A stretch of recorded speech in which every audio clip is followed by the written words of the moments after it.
Assalamualaikum warahmatullahi wabarakatuh.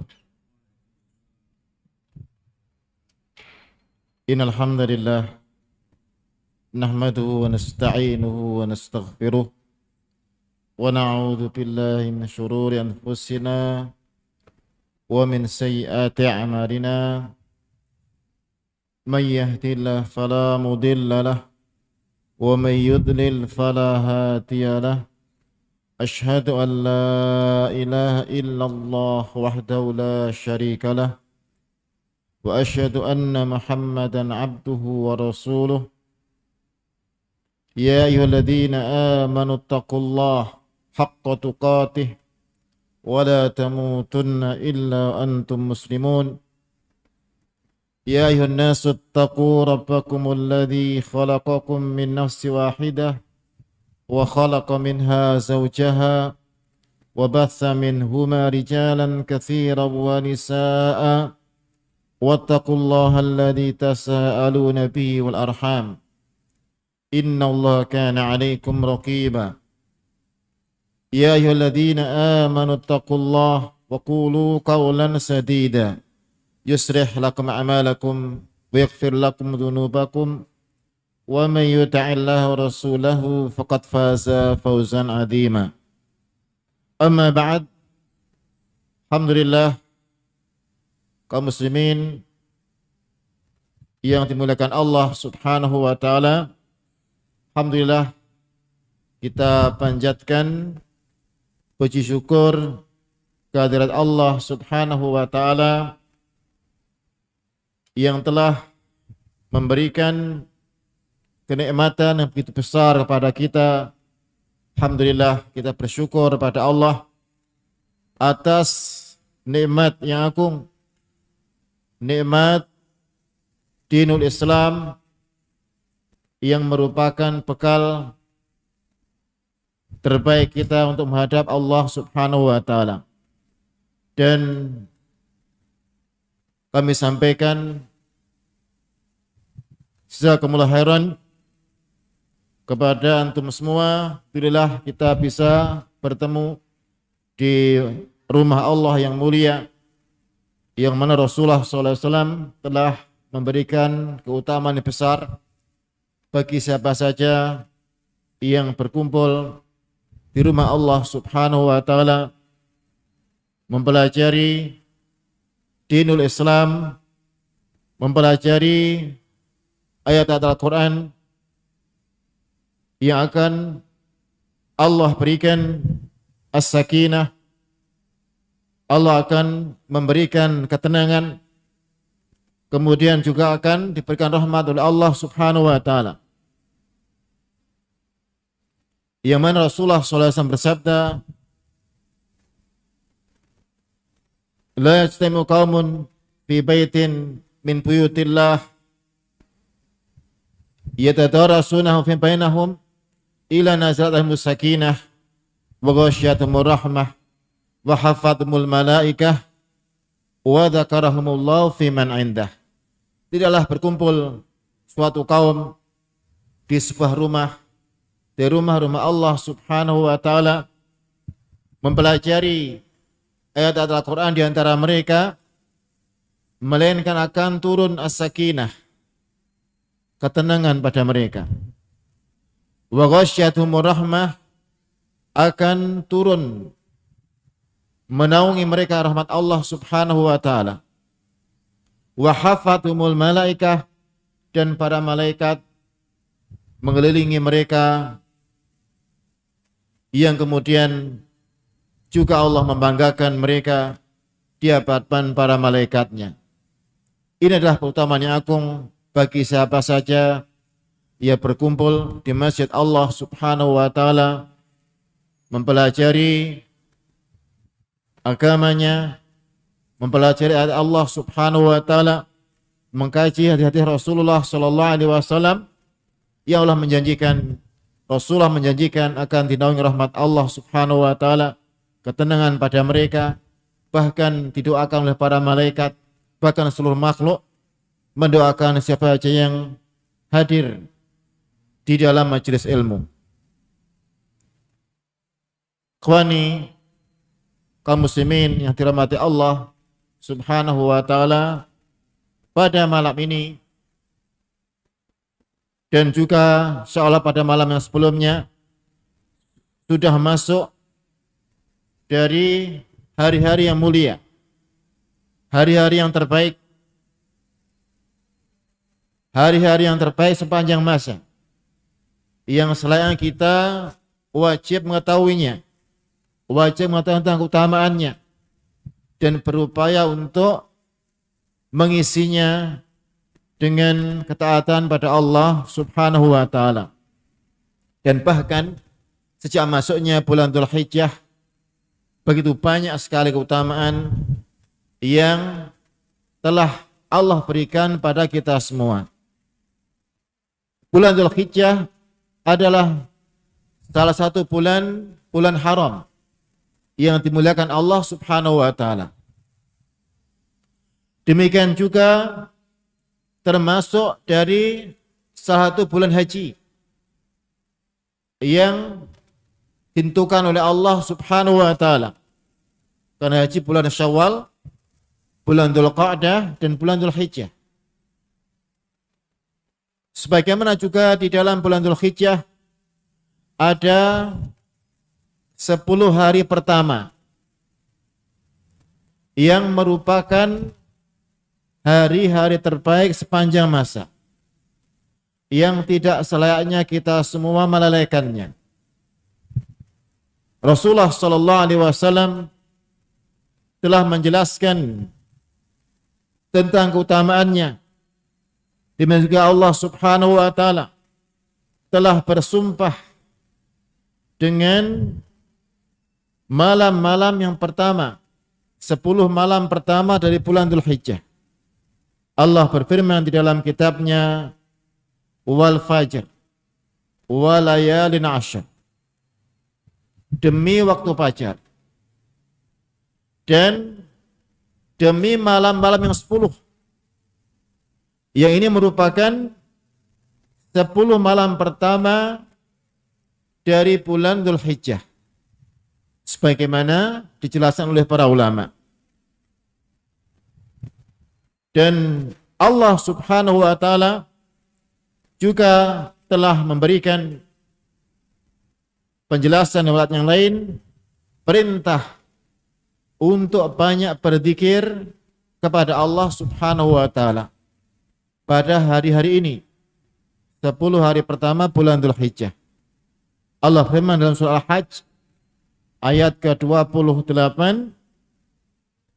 wa yadhkuru ismallahi bi ayyamin ma'lumat, dan hendaknya mereka berzikir, menyebut nama Allah, berzikir pada Allah pada hari-hari yang telah diketahui. Ya, ayyamin ma'lumat adalah 10 hari pertama dari bulan Dzulhijjah, bagaimana dijelaskan oleh para mufassirin, para ahli tafsir. Adapun ayyam ma'dudat adalah hari-hari tasyrik. Karena dalam ayat yang lain Allah berfirman, wadhkurullaha bi ayyamin ma'dudat. Itu hari tasyrik. Adapun wa yadhkuru ismallah fi ayyamin ma'lumat adalah hari-hari 10 hari pertama dari bulan Dzulhijjah. Di dalam hadis yang sahih, Rasulullah sallallahu alaihi wasallam bersabda, "Ma min ayyamin al-amalu as-salihu fiha khairun wa habbu 'inda Allah min hadhil ayyam." Tidak ada hari-hari yang amal soleh di dalamnya lebih baik, lebih cintai oleh Allah Subhanahu wa taala daripada amal-amal soleh pada hari-hari ini. Itu 10 hari pertama bulan Dzulhijjah. Sebagian sahabat bertanya, "Wal jihad ya Rasulullah?" Apakah amalan-amalan di 10 hari pertama itu melampaui keutamaan jihad fisabilillah, Maka Rasul menjawab, walal jihada fisabilillah. Bahkan jihad fisabilillah juga kalah keutamaannya dengan amalan-amalan 10 hari pertama bulan Dzulhijjah. Illa rajulun kharaja bi nafsi wa malih wa lam yarji min dzalika bi syai'. Kecuali seorang laki-laki yang dia berjihad dengan jiwa dan hartanya, kemudian dia kembali dalam keadaan tidak membawa satupun dari keduanya. Dia syahid di jalan Allah dan juga telah merelakan hartanya dalam jihad fisabilillah. Ini hanya satu jihad yang lebih utama dibandingkan dengan amalan-amalan 10 hari pertama bulan Dzulhijjah. Adapun amal-amal yang lain, adapun jihad yang lain, seperti jihad dengan jiwa saja, atau jihad dengan harta saja, maka masih kalah keutamaannya dibandingkan dengan amal-amalan pada 10 hari pertama bulan Dzulhijjah. Hadis yang aku ini menunjukkan pada kita tentang betapa pentingnya urgensi dari 10 hari pertama bulan Dzulhijjah. Sampai Rasulullah SAW menyebutkan bahwa amalan-amalan pada hari-hari itu lebih afdal, lebih cintai Allah Subhanahu wa taala daripada jihad fi sabilillah. Kesempatan yang sangat berharga yang tidak selayaknya kita semua melalaikannya. Dan sebetulnya seluruh kehidupan seorang muslim adalah bekal-bekal untuk kembali pada Allah Subhanahu wa taala. Adalah hari terbaik yang merupakan bekal terbaik ketika dimanfaatkan dalam ketaatan pada Allah Subhanahu wa taala. Tapi merupakan nikmat Allah Subhanahu wa taala bahwa dengan rahmatnya Allah memberikan kesempatan pada kita. Ada hari-hari, waktu-waktu yang dilipat gandakan amal-amalan di dalamnya. Sebagaimana bulan Ramadan yang telah berlalu, yang di dalamnya pahala-pahala dilipat gandakan. Pintu surga dibuka, pintu neraka ditutup. Setiap malam Allah membebaskan para hamba dari neraka. Demikian juga hari-hari ini adalah hari yang mulia yang Rasulullah SAW menyatakan bahwa amalan-amalan pada hari ini lebih dicintai Allah dari seluruh amalan yang lain. Pada hari-hari yang lainnya bahkan lebih afdal, lebih cinta daripada jihad fi sabilillah. Kaum muslimin, saudara kaum muslimin, para bapak, para ibu yang dirahmati Allah Subhanahu wa taala, maka ayat-ayat yang agung dan juga hadis-hadis yang telah kita baca, yang telah menjelaskan pada kita, menunjukkan keutamaan yang agung dari 10 hari pertama bulan Dzulhijjah. Kemudian apa saja amalan yang disyariatkan pada 10 hari pertama bulan Dzulhijjah, demikian juga pada bulan Dzulhijjah secara umum. Yang pertama adalah siam ayamutis, puasa 9 hari pertama bulan Dzulhijjah. Ini merupakan amalan-amalan yang disyariatkan oleh Rasulullah Sallallahu Alaihi Wasallam. Puasa dari tanggal 1 sampai 9 bulan Dzulhijjah, yang merupakan puasa yang lebih cintai Allah daripada puasa pada hari-hari yang lainnya.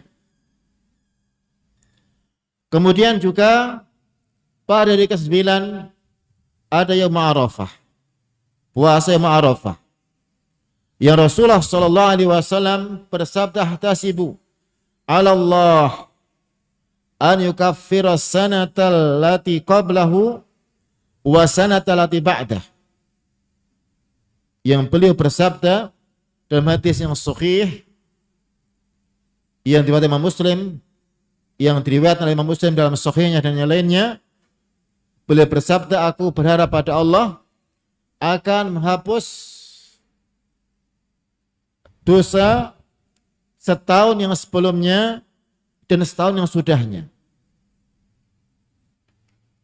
Penghapusan dosa selama 2 tahun. Tahun sebelumnya, tahun sudahnya. Ini adalah merupakan keutamaan dari puasa Arafah, yaitu pada tanggal 9 Dzulhijjah, yang merupakan penghapus dari dosa-dosa selama 2 tahun. Ini merupakan puasa hari yang terbaik pada 10 hari pertama bulan Dzulhijjah dari segi puasanya. Ini bagi para kaum muslimin selain para hujjaj.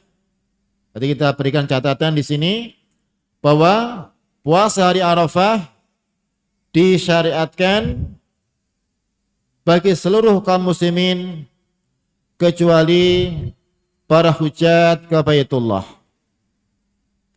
Karena mereka, para hujjaj ini, orang yang berhaji ke Baitullah pada tanggal 9 Dzulhijjah, hari Arafah, ada amalan yang mereka lakukan yang khusus bagi mereka, yaitu wukuf di Arafah. Yang Rasulullah SAW pernah bersabda, "Al-Hajju Arafah." Haji adalah Arafah, wukuf di Arafah. Maksudnya bahwa wukuf di Arafah adalah amalan yang terpenting dari haji, atau rukun yang agung dari rukun haji. Tidak sah haji seorang kalau dia tidak wukuf di Arafah. Pada tanggal 9 Dzulhijjah, para hujjaj melaksanakan rukun yang agung dari haji, yaitu wukuf di Arafah. Maka mereka disyariatkan untuk berbuka, sebagaimana Rasulullah SAW, beliau berbuka, waktu itu tidak berpuasa, kemudian bersungguh-sungguh untuk berdoa, bermunajat, mendekatkan diri pada Allah Subhanahu wa Ta'ala dengan doa-doa yang agung, yang mana Allah Subhanahu wa Ta'ala membanggakan orang-orang yang wukuf di Arafah di hadapan para malaikatnya. Allah berfirman, "Unzur ila ibadi syu'san ghubra dahina ja'u min kulli fajjin amik yarjuna rahmati wa lam yaru adzabi." Allah berfirman, "Lihatlah kepada para hambaku dalam keadaan kusut bajunya, berdebu tubuhnya, yang mereka datang dari seluruh penjuru negeri. Mereka berharap rahmatku dalam keadaan tidak pernah melihat azabku." Kemudian juga Rasulullah SAW menjelaskan, "Falam yura yaumun aktsaru aitqan minan nar min yaumi Arafah." Tidak ada hari yang Allah lebih banyak memerdekakan hamba dari neraka daripada hari Arafah.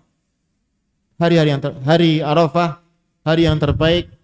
Kaum muslimin dari seluruh penjuru dunia berkumpul di tempat yang satu dengan pakaian yang sama. Tidak ada perbedaan antara orang kaya dan miskin. Semuanya memakai baju yang sama, memakai baju ihram, bersama-sama berdoa pada Allah Subhanahu wa Ta'ala. Bahkan Rasulullah menjelaskan dalam hadis yang sahih, khairu doa yaum Arafah. Sebaik-baik doa adalah doa pada hari Arafah. Wa khairu ma qultu ana wa nabiyyuna min qabli la ilaha illallah la syarikalah lahul mulku walul hamdu wa huwa ala kulli syai'in qadir. Dan sebaik-baik aku ucapkan doa para nabi dan para nabi sebelumku adalah la ilaha illallah la syarikalah lahul mulku wal hamdu wa ala kulli syai'in qadir. Inilah doa yang terbaik yang diucapkan ketika hari Arafah. Yang di dalam doa ini terdapat pernyataan tauhidullah, la ilaha illallah la syarikalah. Tidak ada ilah yang berhak disembah kecuali Engkau ya Allah. Tidak ada sekutu baginya. Pernyataan tauhid yang ini merupakan ibadah yang paling mulia dari seorang hamba pada Allah Subhanahu wa taala. Dari seorang hamba pada penciptanya, yaitu mentauhidkannya. Yang banyak diulang-ulang juga dalam talbiyah yang diucapkan para hujat, labbaik Allahumma labbaik, labbaik la syarika lak, innal hamda wa ni'matal mulka la syarika lak. Ini menunjukkan bahwasanya setiap muslim mengaku uluhiyah Allah Subhanahu wa taala. Tidak ada sekutu bagi Allah Subhanahu wa taala. Kemudian juga pada hari itu Allah Subhanahu wa taala banyak sekali memerdekakan hambanya dari neraka. Maka disyariatkan bagi para hujat untuk banyak berdoa pada hari itu ketika di Arafah. Dan kaum muslimin yang di luar para hujat, mereka berpuasa Arafah mendapatkan penghapusan dosa selama 2 tahun, setahun yang sebelumnya, setahun yang sudahnya, bersama-sama mendapatkan rahmat dari Allah Subhanahu wa taala. Maka merupakan kesalahan dari sebagian atau bahkan sebagian banyak dari para hujat, entah dari negeri kita maupun dari kaum muslimin yang lain, bahwa mereka pada Arafah tidak sibuk berdoa, tapi sibuk untuk naik ke Jabal Rahmah. Ini mungkin yang sudah pernah melaksanakan ibadah haji mengetahui bagaimana sibuknya kaum muslimin supaya sampai ke puncak Jabal Rahmah. Padahal ini tidak disyariatkan. Yang wajib adalah wukuf di Arafah. Rasul bersabda, Arafah kullu mauqif. Arafah semua ada tempat wukuf. Tidak harus naik ke Jabal Rahmah. Sampai berdesak-desaan. Sampai sibuk akhirnya tidak berdoa pada Allah Subhanahu wa taala. Ini kesalahan dari sebagian saudara kita yang hendaknya kalau kita haji ingat bahwa tujuan utama di wukuf adalah berdoa pada Allah Subhanahu wa taala. Tidak ada keutamaan. Dan ini banyak terjadi, kita lihat hampir setiap tahun waktu haji seperti itu. Padahal hari Arafah adalah kesempatan emas. Allah mendekat ke langit dunia, mengabulkan doa para hambanya. Hendaknya pihak berdoa pada hari itu tidak disibukkan dengan perkara yang lain yang memalingkan dari doa.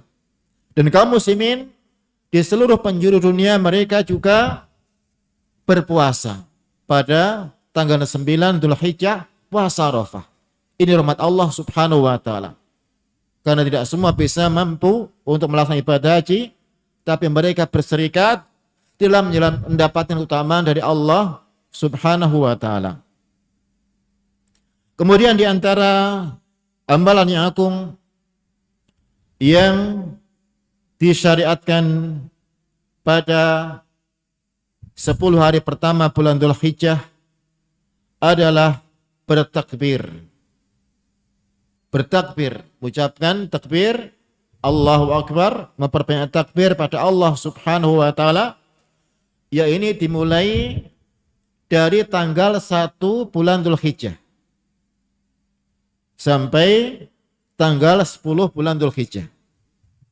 Bahkan juga terus berlanjut sampai hari tasyrik. Jadi dimulai dari awal. Berbeda dengan Idul Fitri yang takbirnya setelah selesai berpuasa, maka ketika bulan Dzulhijjah mulai disyariatkan takbir adalah ketika dari awal bulan Dzulhijjah. Yang hari-hari ini kita disyariatkan untuk banyak bertakbir memuji Allah Subhanahu wa taala. Allahu akbar, Allahu akbar, la ilaha illallah, Allahu akbar, walillahil hamd. Mengulang-ulang kalimat ini sebagaimana dilakukan oleh Rasulullah sallallahu alaihi wasallam dan juga para sahabatnya. Bahkan di antara mereka ada yang masuk ke pasar-pasar melantunkan takbir. Dinukil dari Abu Hurairah radhiyallahu anhu, Abdullah bin Umar bin Khattab radhiyallahu anhuma, keduanya masuk ke dalam pasar kemudian melantunkan takbir, mengingatkan kaum muslimin tentang keutamaan dari 10 hari pertama bulan Dzulhijjah dengan melantunkan takbir, mengagungkan Allah Subhanahu wa taala. Allah Maha Besar. Allah Maha Besar dari semuanya, dari apa yang ada di dunia. Bahwa kita adalah hamba Allah yang sangat kecil, yang sangat lemah, yang sangat butuh pada Allah Subhanahu wa taala. Demikian juga di antara amal yang agung yang disyariatkan pada 10 hari pertama bulan Dzulhijjah adalah banyak berzikir, bertasbih, bertahlil. Yang ini merupakan juga amalan yang agung yang disyariatkan ketika pada 10 hari pertama dari bulan Dzulhijjah dan juga pada hari-hari yang setelahnya. Karena juga Rasulullah bersabda tentang ayam tasyrik, ayamu aklin wa syurbin wa dzikrillah. Hari-hari tasyrik adalah hari-hari makan dan minum dan berzikir pada Allah Subhanahu wa taala. Kemudian juga di antara amalan yang lain adalah salat. Yang penting terpenting adalah salat yang mafruḍah, salat yang wajib. Yaitu melebihi dari semua salat yang sunnah. Sebagaimana salat yang sunnah juga dianjurkan pada 10 hari pertama bulan Dzulhijjah setelah seorang mukmin bersungguh-sungguh dalam melaksanakan salat yang wajib yang merupakan amalan yang paling cinta Allah Subhanahu wa taala. Sebagai hadis qudsi yang Allah berfirman di dalam hadis tersebut yang mana Allah lebih mencintai amal yang wajib daripada yang sunnah.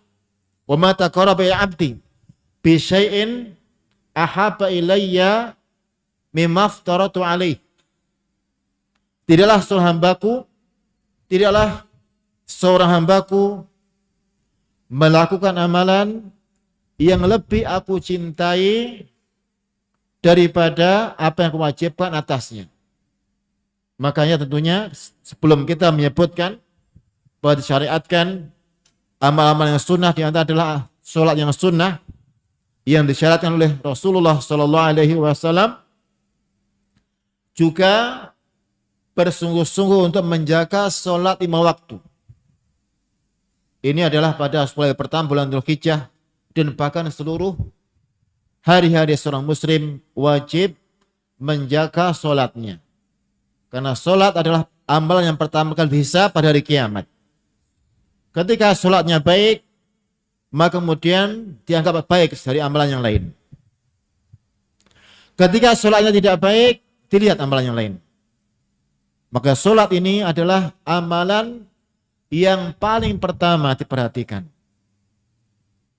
Jangan sampai mengejar sholat yang sunnah, kemudian melalaikan, menyia-nyiakan sholat yang wajib, yaitu dengan berjamaah bersama kaum muslimin di masjid-masjid Allah Subhanahu wa taala. Ini bagi para laki-laki yang adalah hukumnya wajib sholat di masjid, yang ini merupakan fardu ain menurut pendapat sebagian ulama. Ada yang mengatakan dia adalah fardu kifayah, tapi tentunya adalah tidak boleh seorang muslim menyia-nyiakan sholatnya. Kemudian di antara amalan yang agung pada 10 hari pertama bulan Dzulhijjah adalah tilawatul Quran. Membaca Al-Quran dengan tartil sesuai dengan kaidah-kaidah bacaannya, sesuai dengan makharijul hurufnya dan tajwidnya. Demikian juga namanya tilawah ini dari kata tala yatlu, artinya mengikuti, bukan sekedar qiraah. Yang Allah berfirman tentang para pembaca Al-Quran, yatluna haqqa tilawati, membaca tilawah dengan sebenar-benarnya. Ada kalimat tala yatlu itu ada lebih dari sekedar membaca, yaitu mengikuti apa yang dibaca, mentadaburinya, membacanya sekaligus merenungi dari kandungannya. Ini adalah tilawatul Quran yang merupakan di antara amalan disyariatkan pada bulan Dzulhijjah. Kemudian juga tentunya tidak kalah pentingnya amalan hati dari khauf, takut pada Allah, roja, berharap pada Allah Subhanahu wa taala, mengikhlaskan seluruh amalan pada Allah Subhanahu wa taala. Tidak kalah pentingnya dari amal-amalan yang zahir, yang nampak. Karena tidak ada amalan yang terima di sisi Allah melainkan ikhlas padanya dan mengikuti sunnah nabinya. Ya, ini merupakan amalan juga yang penting selain amalan yang zahir. Bukan hanya mengejar yang zahir kemudian yang amalan yang hati ini ditinggalkan. Berbanyak rasa harap pada Allah, rasa khauf pada Allah Subhanahu wa taala. Seorang mukmin di antara roja dan khauf, berharap pada Allah, tidak putus asa dari rahmat Allah Subhanahu wa taala, takut pada azab Allah Subhanahu wa taala, takut pada kemurkaan Allah Subhanahu wa taala, tidak meremehkan dosa sekecil apapun, karena itu adalah merupakan pelanggaran kehormatan Allah Subhanahu wa taala. Memperbanyak dari khauf dan roja, dan juga mahabbah, rasa cinta pada Allah yang merupakan ruh dari ibadah seorang hamba. Sebagaimana dikatakan oleh para ulama bahwa khauf dan roja adalah janahan. Khauf dan roja adalah dua sayap burung. Tidak akan mungkin burung bisa terbang melainkan dengan dua sayap. Khauf dan roja harus seimbang. Kemudian rohnya adalah mahabbah, rasa cinta pada Allah. Tiga hal ini harus ada pada ibadah yang diterima di sisi Allah Subhanahu wa taala. Tidak hanya berharap saja, kemudian lupa dari khauf, sampai kemudian terjerumus dalam kesembronoan dalam ibadah, menyepelekan dosa, seperti orang-orang Murji'ah yang mereka mengatakan bahwa dosa tidak berpengaruh pada keimanan. Tidak hanya khauf saja, tidak hanya takut pada Allah sampai berlebih-lebihan, yang kemudian akhirnya putus asa dari rahmat Allah Subhanahu wa taala. Seperti orang-orang Khawarij yang mereka begitu hulu, berlebihan dalam masalah ayat-ayat wa'id, ayat-ayat ancaman, yang agama mereka adalah sangat keras, sedikit-sedikit keluar dari agama. Tapi adalah tengah-tengah di antara keduanya, selalu berharap pada Allah, sebagian selalu takut pada Allah dan cinta pada Allah Subhanahu wa taala. Tidak hanya beribadah dengan cinta saja, seperti kelompok Sufiyah yang mereka hanya bermodal cinta saja. Bahkan di antara mereka mengatakan seandainya dirinya masukkan neraka tidak apa-apa. selama Allah masih mencintai. Ini tidak benar. Ini bukan jalan dari para salafus saleh. Ikhwani, para hadirin yang dirahmati Allah Subhanahu wa taala, di antara amalan yang lain yang suka amalan yang paling agung pada 10 hari pertama bulan Dzulhijjah adalah udhiyah. Menyembelih sembelihan kurban dalam rangka mendekatkan diri pada Allah Subhanahu wa taala. Ini merupakan amalan maliyah yang paling utama sebagaimana dijelaskan oleh para ulama. Amalan badani yang paling utama adalah salat.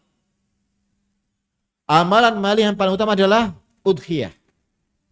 Makanya Allah berfirman pada Rasulullah sallallahu alaihi wasallam, "Inna a'tainakal kautsar." Sungguh kami telah memberikan pada Muhammad telakal kautsar. Fasholli li rabbika wanhar. Maka salatlah untuk Rabbmu dan sembelihlah kurbanmu. Dikenal di kalangan para sahabat bahwa Rasulullah adalah manusia yang paling banyak salat. Beliau salat malam dalam waktu yang lama sampai pecah-pecah telapak kaki beliau. Beliau dikenal paling banyak kurbannya. Ketika beliau melaksanakan haji wada, beliau menyembelih 62 sembelian, 62 udhiyah dari unta yang sebagian besar disembelih dengan tangan beliau alaihi salatu wassalam. Yang lain serahkan pada Ali bin Abi Thalib untuk mewakili beliau menyembelihnya. Banyak berkorban kepada Allah Subhanahu wa taala. Inilah Rasulullah sallallahu alaihi wasallam yang merupakan teladan terbaik bagi setiap muslim. Beliau banyak salat, banyak berkorban. Maka merupakan kesalahan besar dari pemahaman sebagian kaum muslimin yang mengatakan bahwa korban itu hanya wajib seumur hidup sekali.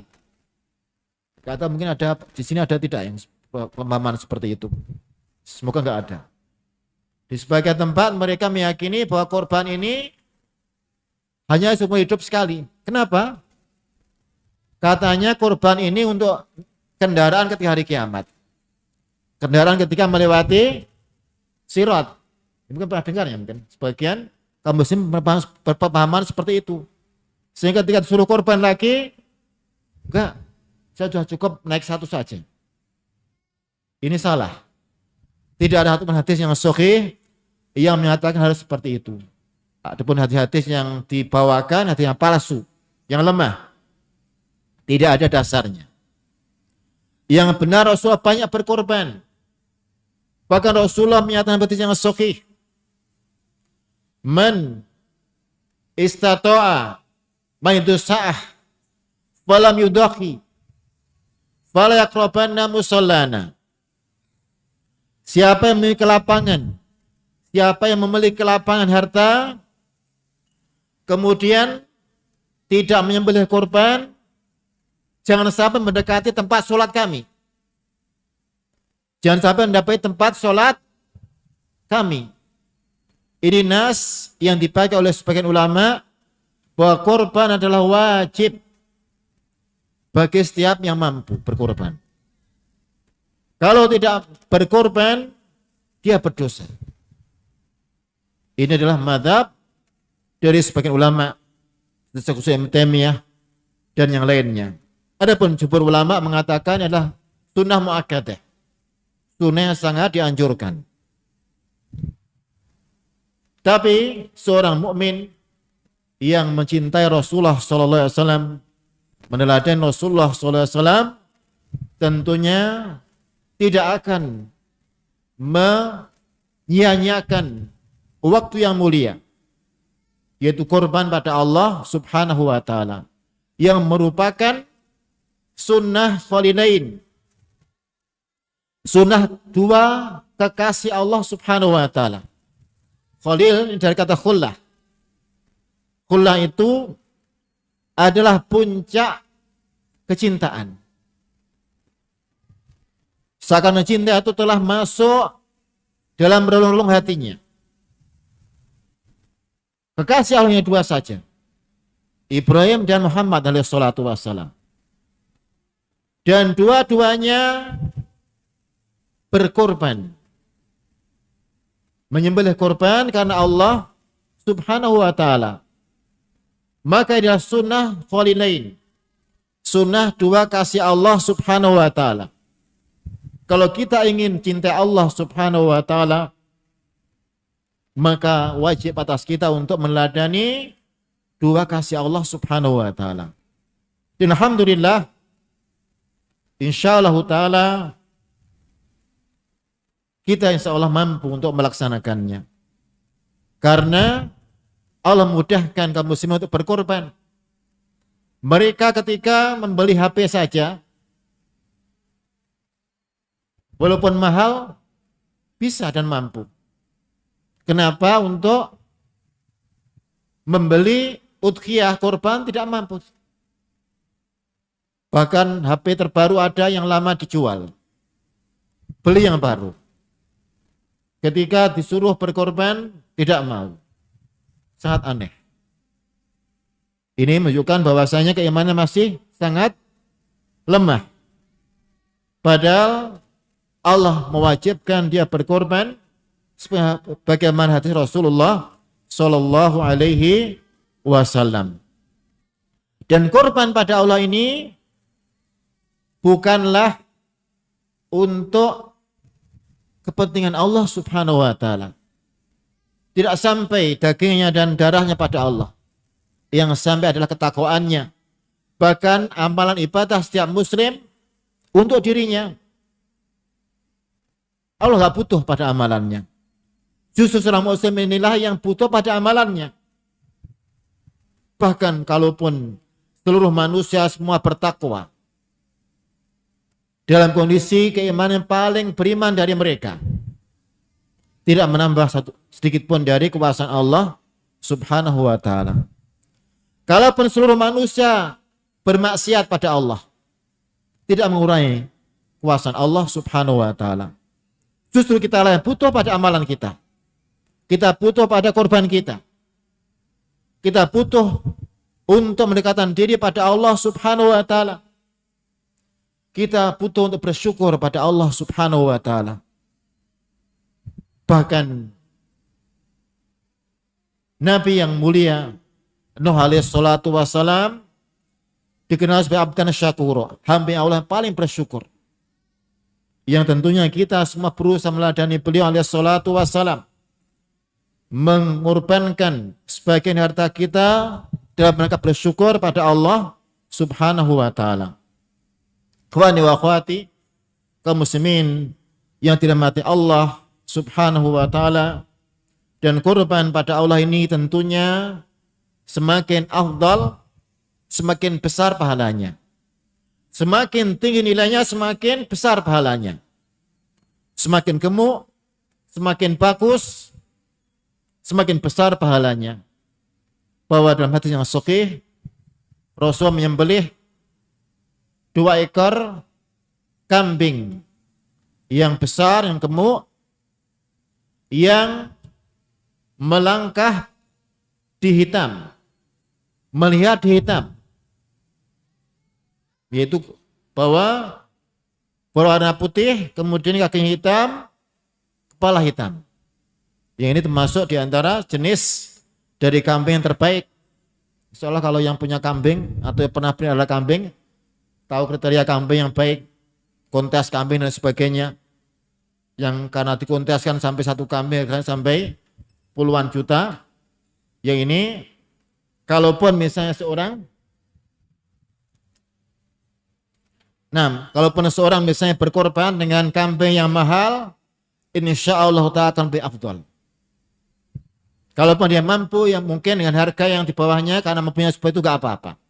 Itu juga merupakan bukti kecintaan dia pada Allah Subhanahu wa ta'ala. Alhamdulillah, Sekarang harga kambing insya Allah juga tidak mahal.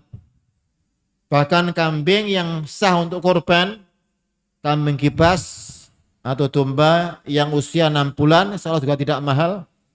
Kita pastikan hampir-hampir seluruh kaum muslim bisa untuk berkorban. Ini adalah merupakan wujud cintaan kita pada Allah Subhanahu wa ta'ala. Ada kriteria dari kambing kurban ini: tidak boleh cacat, tidak boleh pincang, tidak boleh sangat kurus, atau ada penyakit yang sangat jelas padanya yang menghalangi untuk dimakan.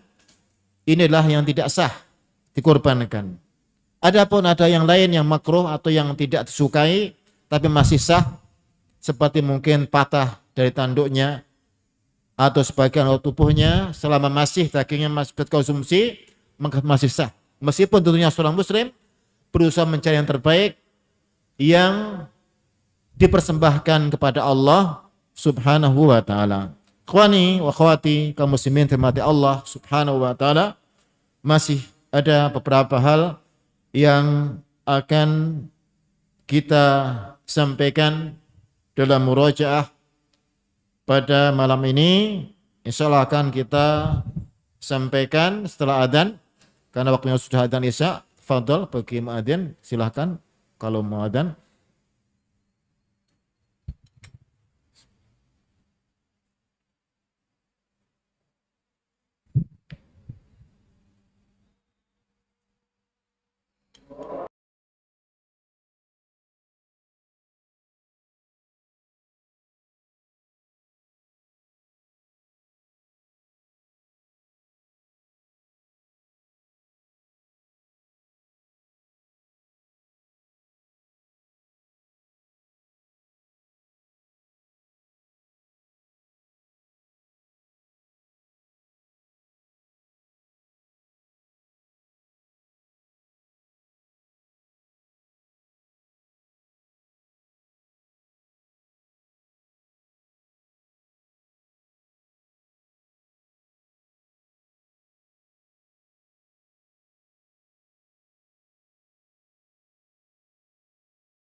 Kita lanjutkan.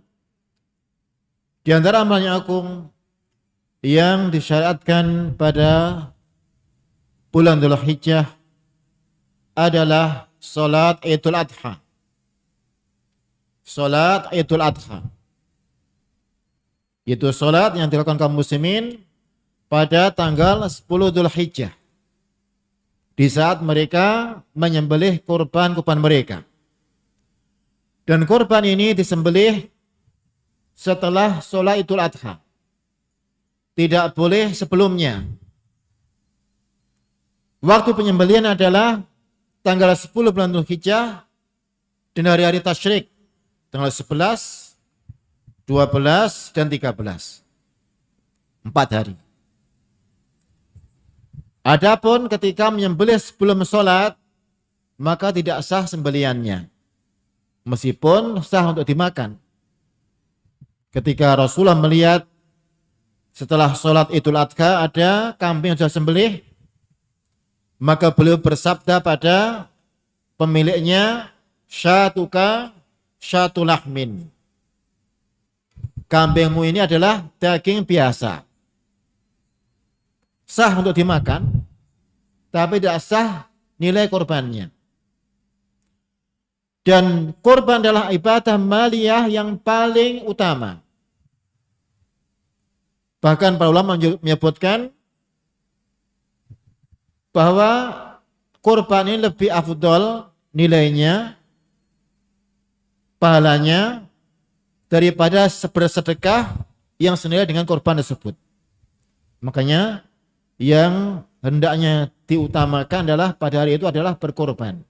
Meskipun mungkin dia bisa melakukan sedekah dan yang lainnya, tapi yang paling afdal adalah idhiyah, adhahi, yang merupakan syiar dari kaum muslimin. Kemudian kita sebutkan pada hari itu kaum muslimin sholat Idul Adha dalam rangka bersyukur pada Allah Subhanahu wa taala, disyarat untuk bergembira pada hari itu yang merupakan hari raya resmi. Hari raya resmi dari Allah Subhanahu wa taala. Yaitu ada 3 hari raya resmi, Idul Fitri, Idul Adha dan Yaumul Jum'ah. Adapun perayaan-perayaan yang lain maka tidak resmi. Yang resmi ada 3 itu yang dari syariat Allah Subhanahu wa taala.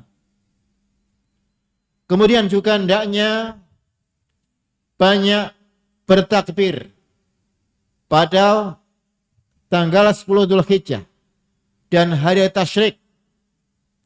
Banyak berzikir pada Allah.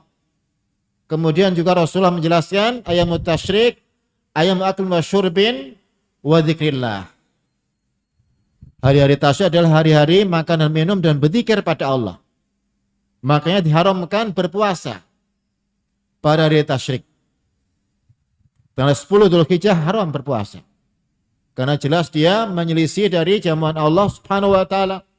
Hari tasyrik juga seperti itu. Diharamkan berpuasa.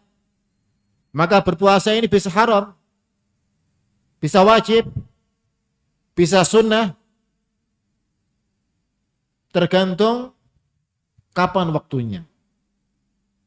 Wajib ketika puasa Ramadan. Haram ketika hari Idul Fitri atau Idul Adha atau hari tasyrik, haram untuk berpuasa. Kecuali bagi para hujaj yang tidak mampu untuk menyembelih hadi. Seperti tamattu ataupun kiron, ini kan wajib menyembelih hadi.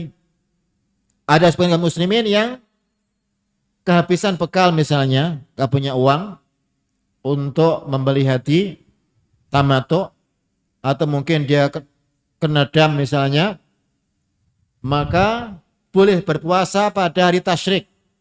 Karena Allah berfirman dalam kitabnya, salata ayyamin fil haji wa sabatin idza raja'atun tilka asyaratun kamilah. Orang yang tidak mampu menyembelih hadi, maka dia berpuasa 3 hari ketika haji dan 7 hari ketika pulang ke negerinya. Maka dibolehkan berpuasa pada hari itu, hari-hari tasyrik, bagi para hujat yang tidak mampu menyembelih korban. Dan ada, dan memang kedapatan juga ternyata seperti itu. Bahkan kasihan di antara sebagian saudara kita yang sudah korban sebetulnya, tapi mengulang korbannya karena disembelih sebelum tanggal 10. Ini makanya hati-hati kalau pas haji, hati-hati kalau menyembelih hadi. Ada sebagian orang yang nakal yang mereka mengumpulkan uang-uang hadi dari para hujat, kemudian disembelih sebelum tanggal 10, tidak sah. Ada di antara saudara kita ketika kita dulu masih kuliah yang melakukan hal seperti itu, ketika Allah sudah menyerahkan uang ke orang yang dititipi ini, ternyata disembelih 10, akhirnya kemudian berpuasa Kan kehabisan uang waktu itu. Semoga ini tidak jadi pada kita. Kita hati-hati dalam masa ibadah, wajib untuk bertanya pada orang yang berilmu. Jangan sampai beribadah dengan tanpa ilmu, akhirnya kemudian terjerumus dalam kesalahan. Wani wa khawati rahimakumullah wa azakumullah. Demikianlah telah kita jelaskan keutamaan dari 10 hari pertama bulan Dzulhijjah, kemudian juga keutamaan bulan Dzulhijjah secara umum, dan amalan-amalan di dalamnya yang selayaknya seorang mukmin berusaha untuk memanfaatkan waktu sebaik-baiknya. Apalagi ini hari-hari yang mulia. Umur gak ada yang tahu, ajal tidak ada yang tahu. Bisa aja mungkin ini hari terakhir kita bisa beramal, jangan sampai disia-siakan. Jangan sampai kita justru lalai.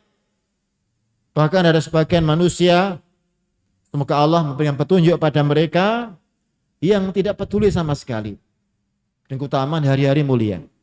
Bahkan mengisinya dengan kemaksiatan pada Allah, dengan permainan yang tidak berguna sama sekali. Jangan sampai seperti itu. Dzalika may yu'azzim sya'airallah fa innaha min taqwal qulub. Yang demikian, siapa yang mengagungkan syiar-syiar Allah, maka yang termasuk dari tanda ketakwaan hati.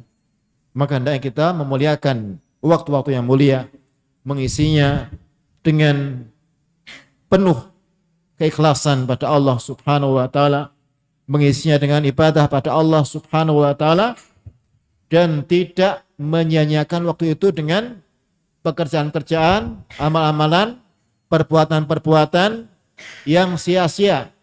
Walaupun semua yang sia-sia tidak boleh, tapi perbuatan sia-sia pada hari yang mulia adalah perkara yang sangat buruk, karena adalah kemaksiatan pada hari-hari yang sudah dia berbuat ketaatan pada Allah Subhanahu wa taala. Semoga Allah senantiasa memberikan taufik pada kita untuk terus meningkatkan keimanan pada Allah, meningkatkan ketakwaan pada Allah. Semoga Allah memberikan taufik pada kita bisa mengisi 10 hari pertama bulan Dzulhijjah dan bulan Dzulhijjah secara umum dengan keimanan, dengan ketakwaan, dengan ibadah-ibadah, ketaatan pada Allah Subhanahu wa taala. Wallahu a'lam bishawab. Wassallallahu Muhammad wa ala alihi washabihi ajmain. Subhanallah, asyhadu an la ilaha illa anta astaghfiruka wa atubu ilaik. Wa alhamdulillah rabbil alamin. Assalamualaikum warahmatullahi wabarakatuh.